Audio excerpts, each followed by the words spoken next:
Are you sure you weren't just kicked out to give that prime spot to a big name? No, because that prime spot was, I'm almost certain that prime spot was literally owned by a dude, like owned by a donor who was there, who was a fan. So it was not like no one else was, you didn't find it suspicious that no one else left that area, just me. All the other people that were in that room still. Yeah, they didn't make anyone else evacuate that area, just me. Come on, chat. Like, there are some things I can say and some things I can't openly communicate to you. Okay, overall, I'll say it like this.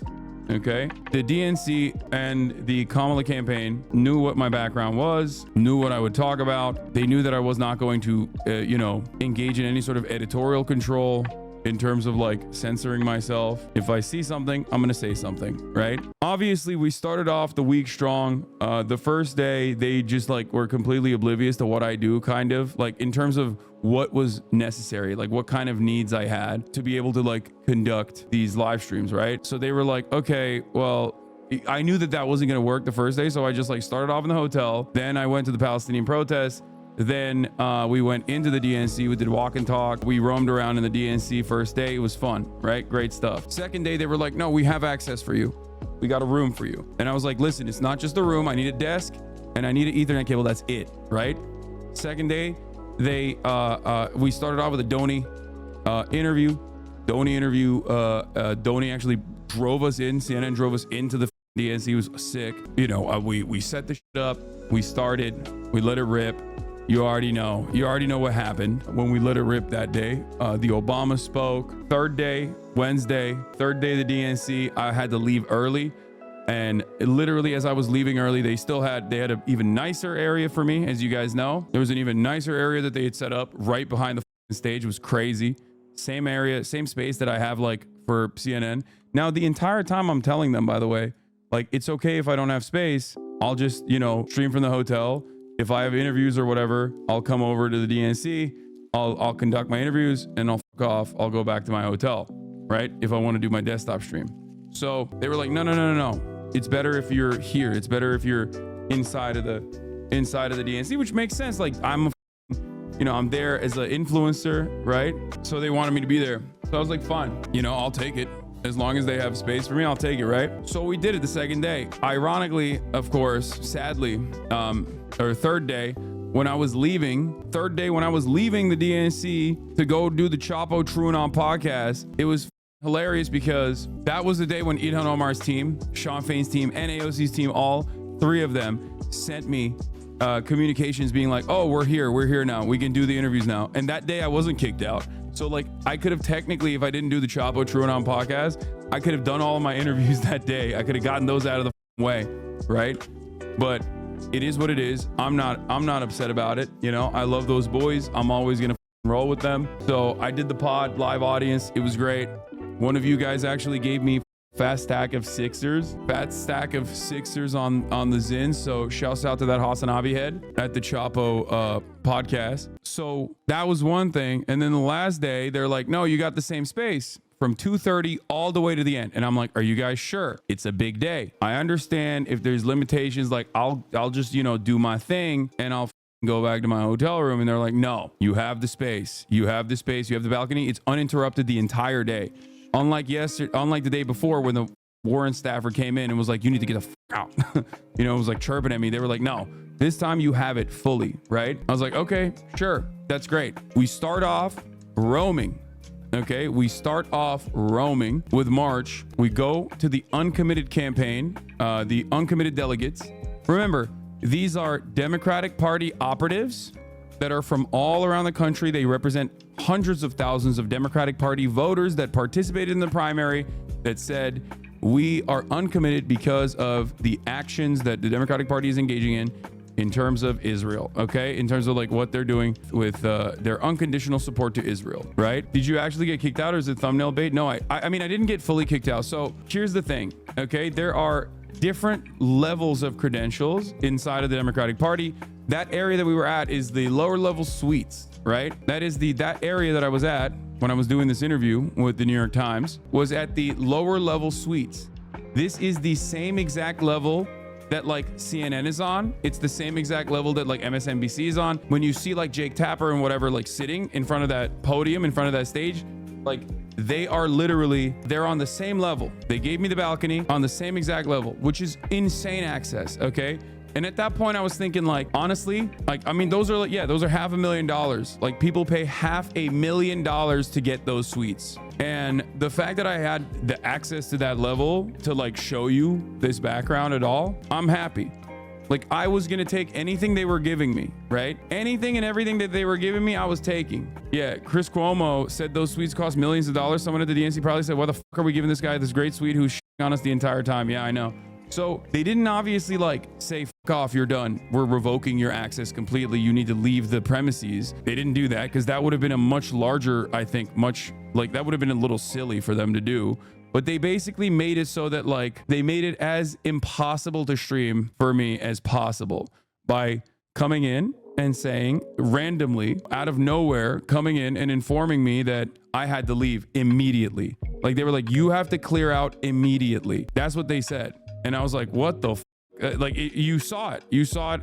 I think it's on my last like YouTube, getting kicked out of the DNC YouTube. Like, you probably, that morning I interviewed the uncommitted delegates.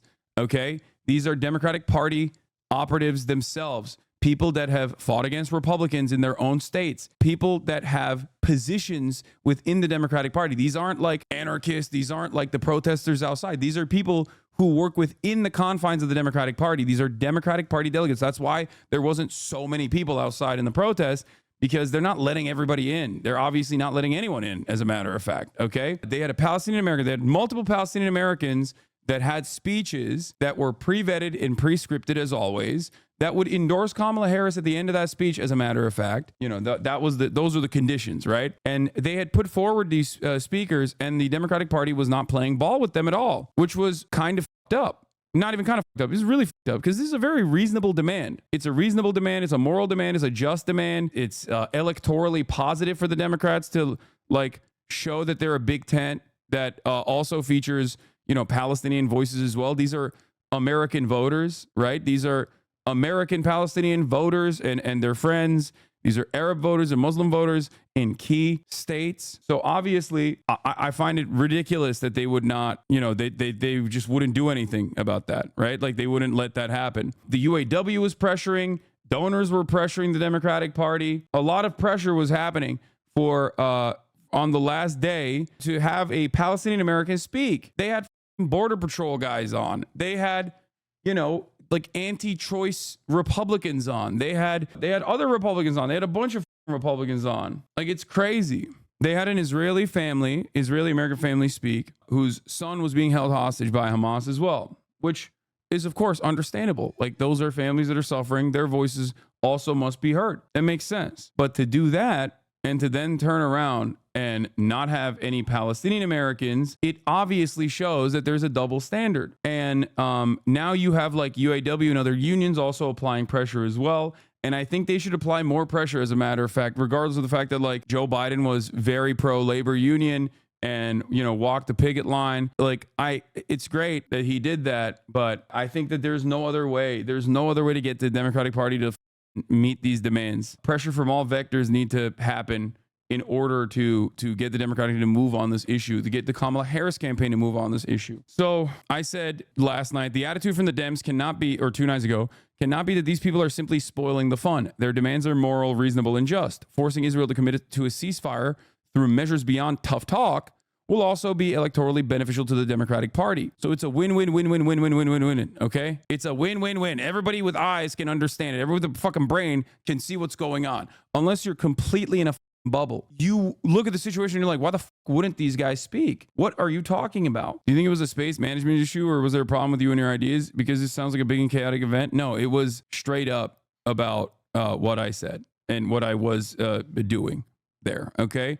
UAW posted this as well, which gave many others courage to also come out and speak. If we want the war in Gaza to end, we can't put our heads in the sand or ignore the voice of the Palestinian Americans in the Democratic Party. If we want peace, if we want a real democracy, if we want to win this election, the Democratic Party must allow a Palestinian American speaker to be heard from the DNC station tonight. This is like not, this is literally the lowest hanging fruit, okay? Like, this is a gimme for the Democratic Party to even present themselves as though they are pro-Palestinian, as though they recognize the humanity of Palestinian Americans. Like, that's it. That's it. That's all they are doing. That's all they're fucking doing at this point. That's all they're asking for. Families of the Israeli hostages joined the demand that Palestinians should not be barred from the DNC stage. Both groups demanding ceasefire and a deal to return the captives. Mehdi Hassan also then reported on other reporters being briefed that the DNC accepted the Dem state rep Ruva for Georgia, who is a Palestinian American Georgia state representative, who had a speech that was ready to go. That they lied. The DNC lied and said basically, oh, it was actually the uncommitted movement that turned her down, which I think is ridiculous because obviously, what do you mean it's the uncommitted movement? They are the ones who put her forward. It's a lie being told, I assume, by DNC spinners now on the defensive. Uncommitted are the ones who pitched her, and there's still time for the DNC to put Ruva for Georgia on stage tonight for 2 minutes. If they have time and space for a former Republican congressman and for Israeli members of a hostage, they have time and space for an elected Palestinian Democratic lawmaker. Anything else is straight up racism and erasure. The DNC is strenuously denying that they put out any such false claims. So whichever Dem is saying this bullshit report is about uncommitted isn't even speaking on behalf of the party, it seems. But the bigger question is, why didn't the DNC accept Ruva for Georgia as a speaker tonight? To which I, of course, quote tweeted, why does the DNC have one speed? This is identical to how Israel does Hasbara Lamal.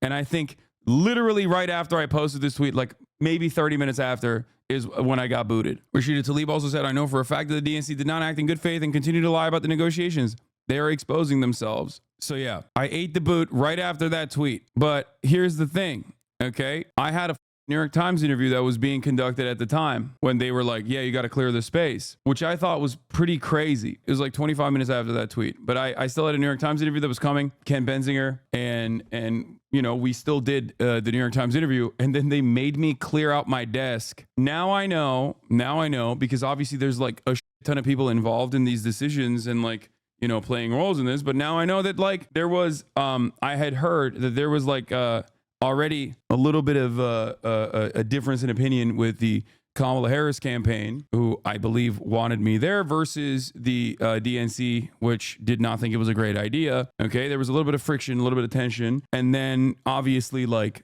after that, the boss call was the reason that I got exited in a polite manner. It was not like, fuck you, you're out of here, get the fuck out of here, you're done. It was more so like, hey, you can't be in here anymore. There's a really important person coming in here and we have to clear out the space. Except we're not really clearing out the space. We're only getting you out of this space, right?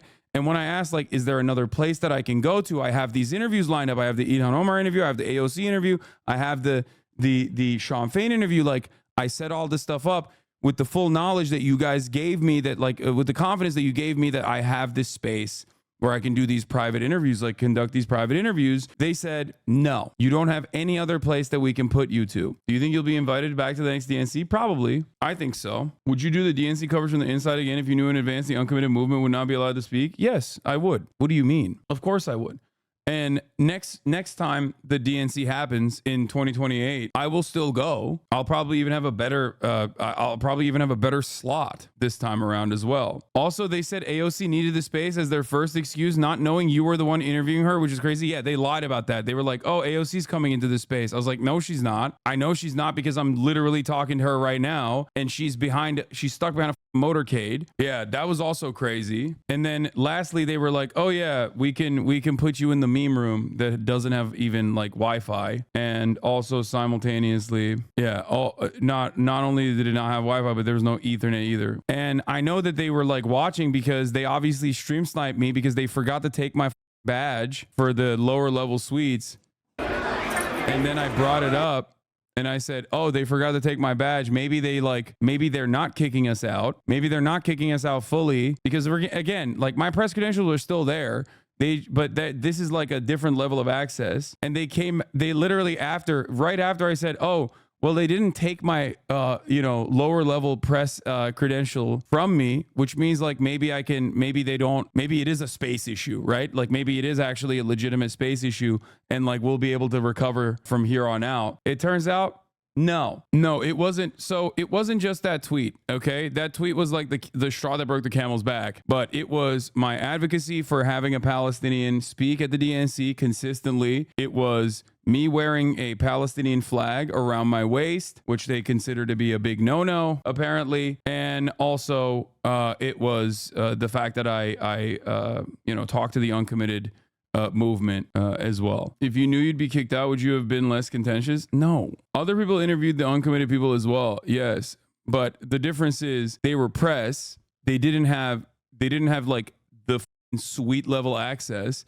Press doing it is different than a creator for Kamala doing it in front of 60,000 people and also in a suite that they gave him. They see that as like a big fuck you. At least the DNC sees that as like a big fuck you. Do you understand? Like there's obviously a difference between like where I'm doing it and how I'm doing it versus like how other people are doing it. Don't you feel like what they did was worse? They cut off your ability to do your coverage while pretending you were still welcome, honestly?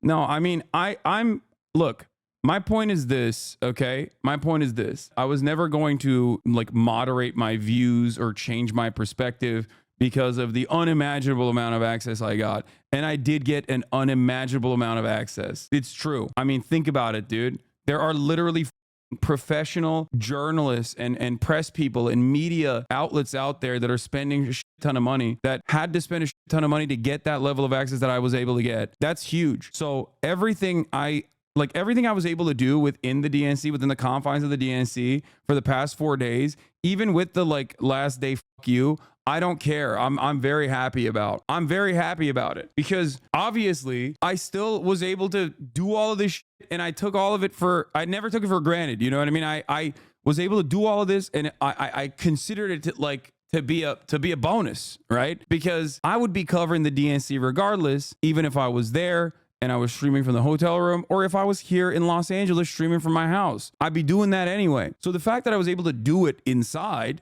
and also get this like level of unprecedented level of access on top of that was an added benefit. Do you see what I'm saying? The way I look at it is like, I'm happy for everything that I got because I never thought that I would get any of this shit anyway, which is precisely the reason why I think a lot of people were like, how the f did they let you in here? Like, why are they doing this?